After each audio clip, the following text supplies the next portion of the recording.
양천 김윤택 선생이 어느덧 산수를 맞았다. 특히 산수를 맞은 올해는 선생이 심혈을 기울여 키워온 양천 장학회가 20주년을 맞는 뜻깊은 해다.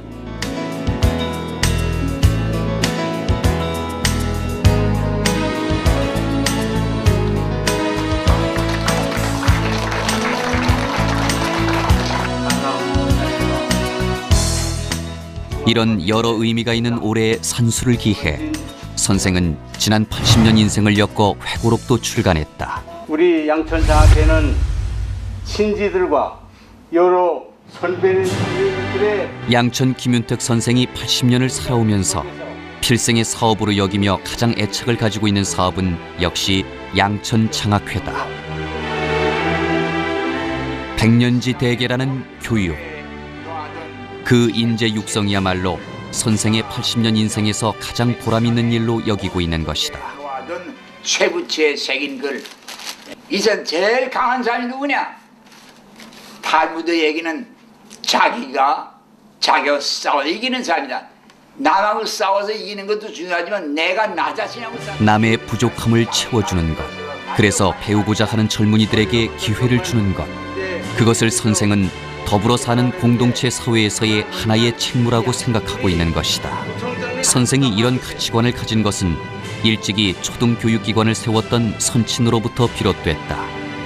선친은 일제강점기 고향에 명심학원을 세워 불우한 청소년들을 배움의 길로 이끌었다. 초등학교 과정을 거기서 다 가르쳐주는 이러한 일을 했어요. 그래서 무료로. 사업도 일구고 80년 삶을 대과 없이 이렇듯 사회봉사활동에 헌신한 양천 김윤택 선생.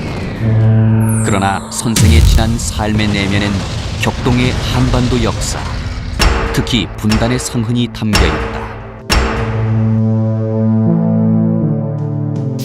대동강 지류가 흐르는 평안남도 용강에서 1925년에 태어난 선생은 성장기와 감수성이 예민한 청소년기를 식민지 시대로 살아야 했다. 고향에서 초등학교를 졸업하고 평양에서 하숙하며 평양 공립농업학교를 우수한 성적으로 졸업한 선생은 일제의 징집을 피하기 위해 상급학교 진학을 포기하고 곡물검사소에서 근무를 한다. 태평양 전쟁 말기, 선생은 고조되는 일제의 징집을 피할 수 없는 상황을 맞게 되지만 다행히 징집을 앞두고 해방을 맞는다.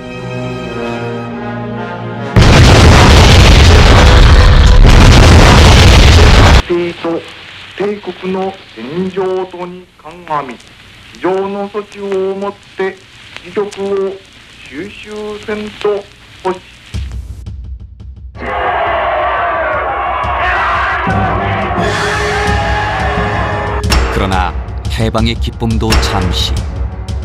한반도는 외세가 개입하고 각 정파들이 남과 북으로 갈려 이념적으로 대립하며 혼란한 정국을 맞는다.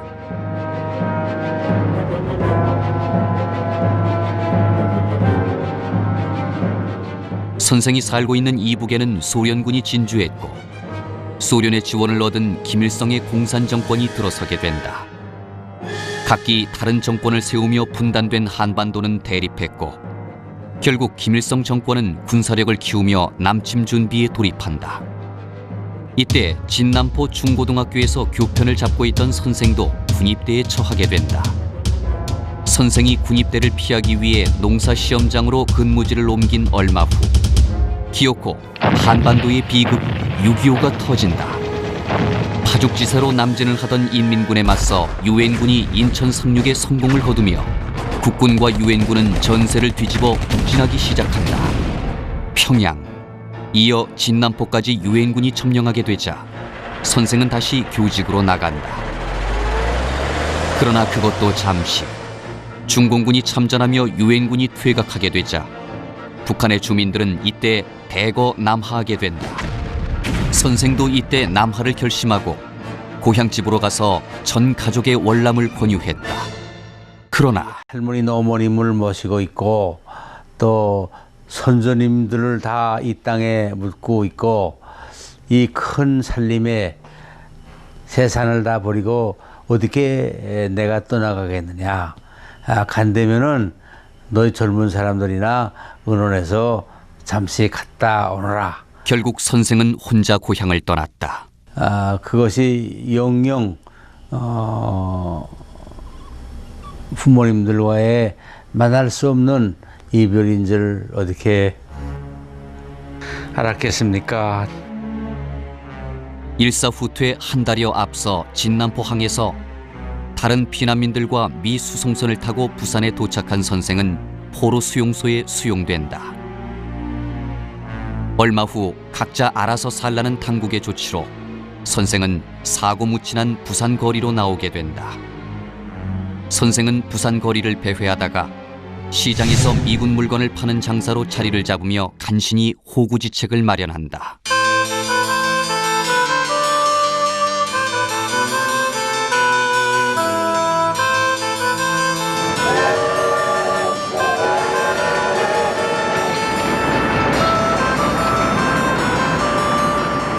휴전이 되자 상경한 선생은 서울에 터를 잡고 결혼까지 하게 되며 일가를 이루기 시작한다.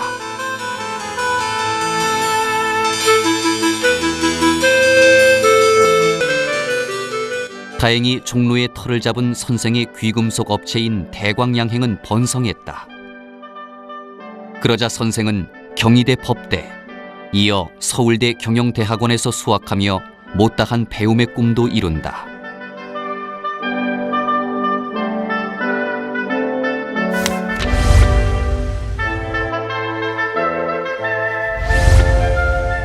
대학을 나와 공무원으로의 전직을 희망하기도 했지만 선생은 사업가로서의 성공을 결심하고 장사에 전념한다.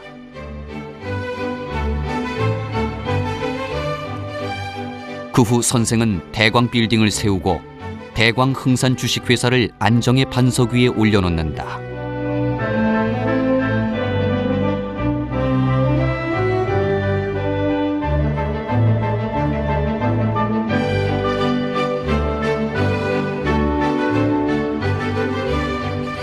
뿐만 아니라 여러 건물을 확보해 귀금속 업체를 유치해서 오늘날 종로가 귀금속상의 메카가 되는 데 일조한다.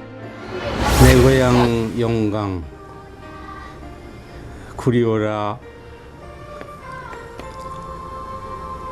가고파라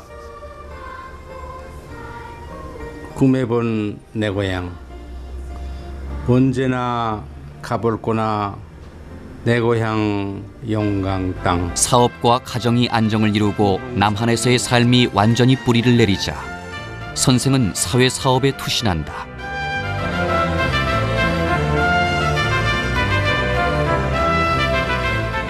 먼저 실향민으로서 애향과 통일을 위한 사업이었다.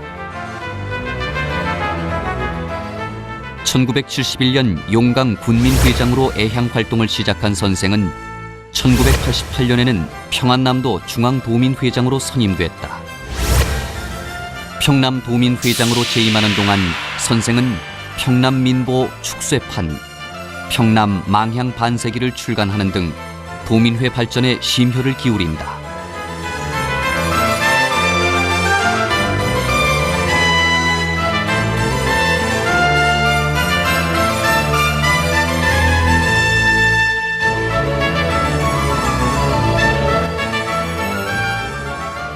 (1989년) 선생은 이북 5도민회 대표의장에 선임된다.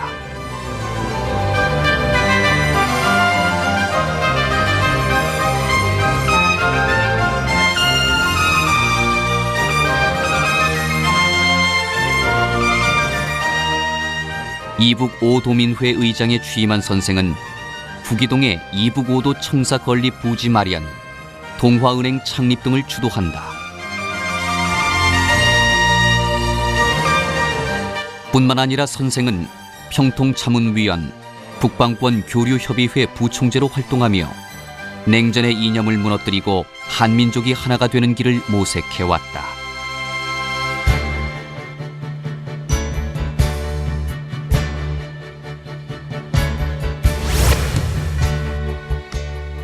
선생은 애향 통일 사업뿐만 아니라 라이온스 활동으로 사회봉사에 헌신했고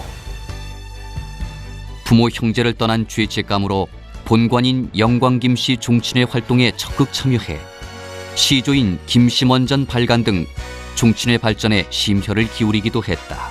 천년이 된 거 아니죠. 이 끝터리만 글쎄. 그게 이제 천년이 된 거죠. 근데 그 나무도 천론에서 돋아난 거 아니에요? 그렇죠. 거기서 돋아난 거죠. 그러니까 이제 이게 나무가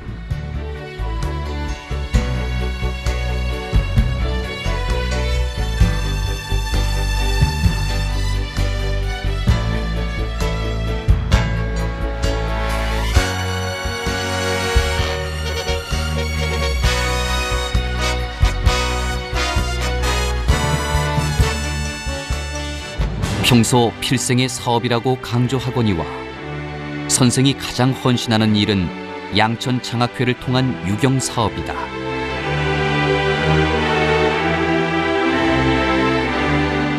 선생은 지금으로부터 20년 전인 1985년 회갑을 맞아 1억 5천만 원을 출연해 양천 장학회를 창립했다.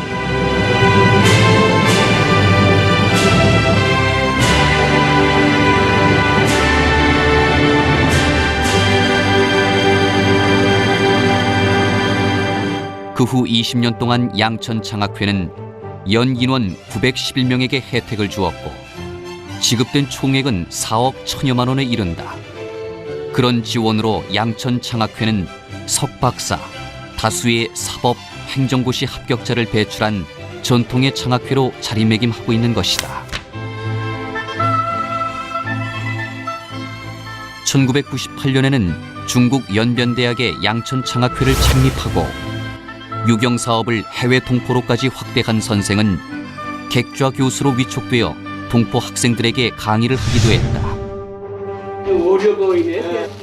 그동안 재단 법인화, 정관 개정 등으로 끊임없이 체계적인 발전을 모색해온 선생은 2005년 올해 자신 소유의 빌딩을 장학회에 기증, 양천 장학회관을 건립했다. 그것은 양천 장학회의 영속적인 발전을 바라는 선생의 염원이었다. 그래서 20주년을 맞는 이때에 이것을 장학회에다가 기부해야 되겠다.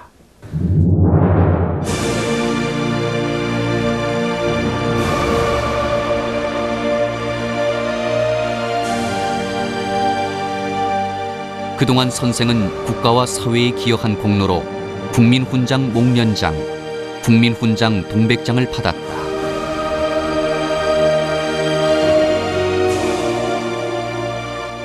선생에게 더욱 뜻깊은 것은 양천 장학회를 통한 교육 사업을 인정받아 2003년 루이지애나 베프티스트 대학으로부터 명예교육학 박사 학위를 수여받은 것이다.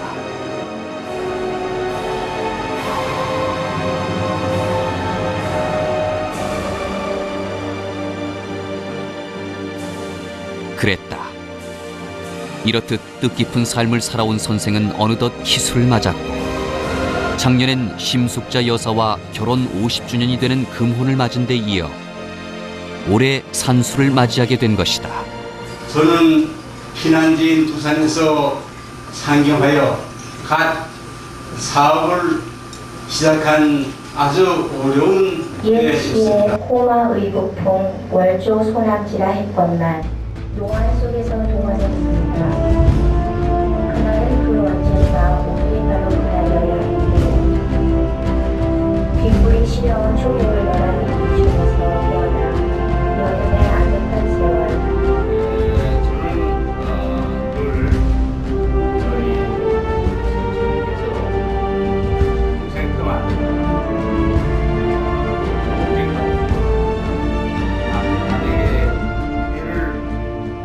작년 생신 축하연에서 선생은 80년을 건강하고 뜻깊게 살게 해준 하느님과 도와준 친지들에게 감사를 보낸다고 했다.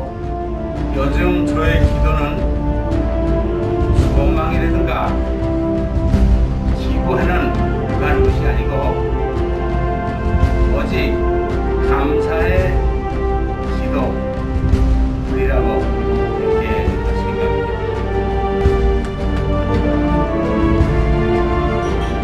그런 80년을 총정리한 선생은 회고록 흐르는 물과 같이를 출간하고 오늘 친지들과 공유하고자 한다. 옛사람이 얘기하기를 자기의 일을 얘기하는 것은 정말로 미련한 사람이다. 막 이러한 얘기도 했는데 그래도 80평생을 살아왔고 피난민으로서 살아왔는데 우리 같은 세대에 있는 사람들이 이러한 역경 속에서 살아온 사람들이 많지만은 이것을 후세들에게 알려서 이러한 우리들의 그 생활 기록을 후손들에게 남겨주는 것도 크게 뜻이 있는 것이 아닌가. 1984년 가톨릭에 귀의한 선생은 요사이 무척 흐르는 물처럼 다투지 않고 낮은 대로 임하면서 채워주는 삶을 강조한다.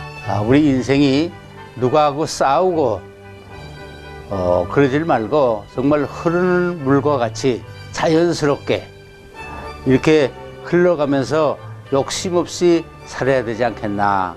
그러한 생각이 더욱 간절한 때가 많았어요. 그래서 흐르는 물과 같이 살자. 선생은 다시 한번 80년을 살아오는 동안 인연을 가져온 모든 사람들에게 감사하다며 끝을 맺었다. 보잘것없는 이 사람을 정말로 도와주고 아껴주고 후원해 주신 그 여러분들에게 그래서 감사하고